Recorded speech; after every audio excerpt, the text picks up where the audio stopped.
Vitu gani vitatu ambavyo utaweza kuvisahau umepitia kwenye hustling zako zi?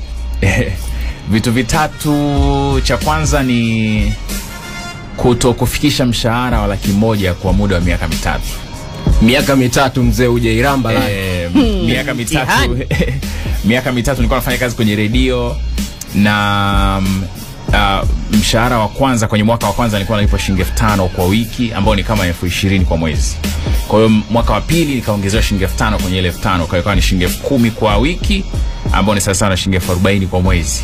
Mwaka wa tatu nikaongezewa $5,000 kwenye ile $10,000, ikawa ni $15,000 kwa wiki, kila Ijumaa napewa na bosi.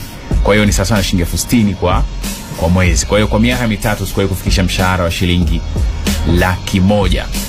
Kuanzia mwaka 2005 mpaka 2008. Werotia simanzi baba.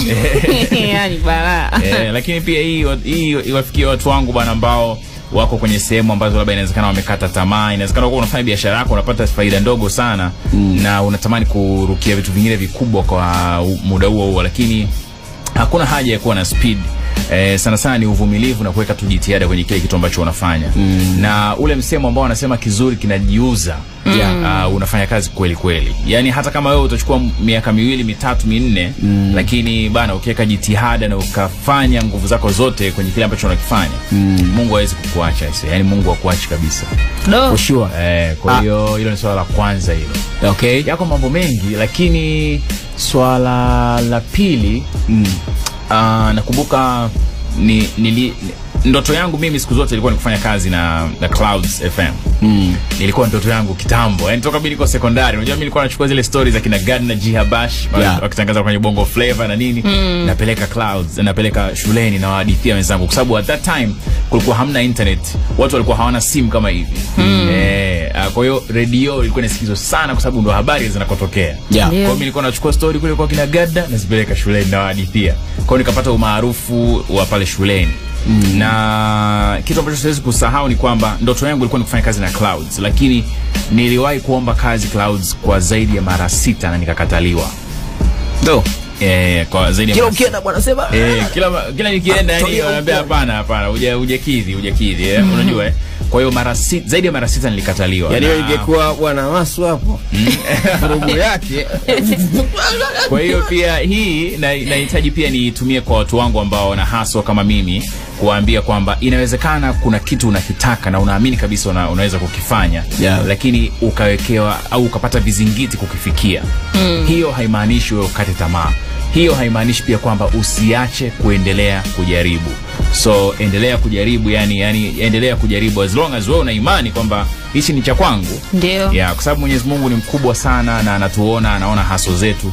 Na imagine sasa radio yangu au ndoto yangu ilikuwa ni kufanya kazi na Clouds, na baada ya kuomba kazi kwa zaidi ya mara 6 nikakataliwa, nikaenda kufanya kazi kwenye radio nyingine na nikashangaa tu siku moja nimepigiwa simu na Clouds. Mbona ilipo nzuri ndoto ikaja kutimia kivingine kabisa. Njoo jiunge na familia huko bwana, njoo. Kwa hiyo na hiyo ilikuwa lakini pia hiyo ni baada ya wao kuona uwezo wangu sasa. Kwa hiyo kwenye hiyo radio nyingine. Kwa hiyo bana, nawaambia tu watu wangu bana wasikate tamaa kabisa kwenye vitu ambavyo wanavipitia. Okay. Jambo lingine, kwa sababu mimi nazungumza, nataka niongee na wale watu ambao inawezekana wanapitia vitu kama mimi. Inawezekana mimi sijapitia shida sana, ni vitu vya kawaida kwenye maisha. Sema mzee, kwa hiyo hujafikisha laki kwa miezi 3, kwa miaka 3. Miaka 3. Hiyo kiboko huo sana hiyo. 2005 mpaka 2008.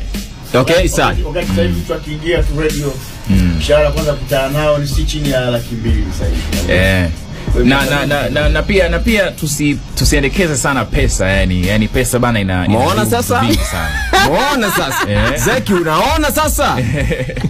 Yani kuendekeza pesa kwenye kila kitu inaweza kukunyima vitu vingi sana wewe. Kwa mfano, mimi wakati niko tunaanza kwenda kuomba kazi, nilikuwa naomba kazi kwenye radio ndogo kwa sababu kwa radio kubwa hizi bana, hizi hawatoi kazi. Kwa hiyo nilipoenda kwenye radio moja hivi, nikawa nimemkuta jamaa amekaa reception kwenye bench, yuko mwenyewe. Kavaa shati lake nini, kachoka tu kama mimi yani. Mimi nilikuwa na shati langu moja nilipewa na baba wangu mdogo likubwa, hilo ndio nilikuwa nikienda kuomba kazi na nalivaa. Kwa hiyo Nikaenda zangu pale nikamkuta jamaa nikakaa kwenye bench. Mlangoni kwenye radio kwa umeandikwa hakuna nafasi za kazi. Wakati tuko pale secretary alikuwa hayupo. Kidogo akaingia. Mnasemaje? Mimi ndo nikasimama wa kwanza kwamba bana naomba kazi. At that time nilikuwa na miaka 19. Na naonekana mdogo nini. Basi nikamwambia mimi naomba kazi, nimekuja kuomba kazi. Akanijibu vibaya. Kwa hiyo kwanza alinimind. Ile tangazo hujalisoma hapo mlangoni. Hujaona ile tangazo mlangoni Tiko sasa. Basi mimi nikaondoka, nikamwambia basi samahani, nikaondoka. Sasa wakati nimeondoka yule jamaa wangu pia hapa nilimkuta kwenye bench. Na yeye akanyanyuka. Akanipata. Kwa hiyo kumbe lile swali. Lilitutosheleza yani kumbe na yeye alikuwa na hitaji lile. Kwa hiyo pale ndo jamaa akaniambia bana sikiza nikwambie mwanangu, sasa hivi kwenye radio yote tunaenda kuomba kazi sasa hivi. Kwa sababu tuliungana tu kama marafiki pale. Tukaachana namba za simu nini, anaitwa Chikoka jamaa wangu. So baada ya pale akaniambia mwanangu sasa hivi kwenye ofisi wote tunaenda kuomba kazi, kwenye radio yote tunaenda kuomba kazi. Tusiweke pesa mbele wala tuseme tunafanya nini? Tunaomba kazi. Tuseme tunaomba kujitolea. Kwa sababu maofisi mengi nafasi ya kazi hauwezi kupata.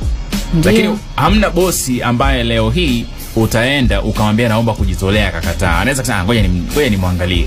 Kwa hiyo ile nafasi ya wewe sasa kujitolea ndio unaonyesha ujuzi. Hela kwenye hustling, hela itakiagi kufikiriwa kwanza. Cha kwanza ni CV kwanza, kutengeneza uzoefu na nini. Kwa hiyo bana mimi naongea na watu wangu bana wasikate tamaa kabisa. Okay. Mabena TV, bahari ya michezo. Bonyeza neno subscribe kisha alama ya kengele kupata taarifa zote za michezo.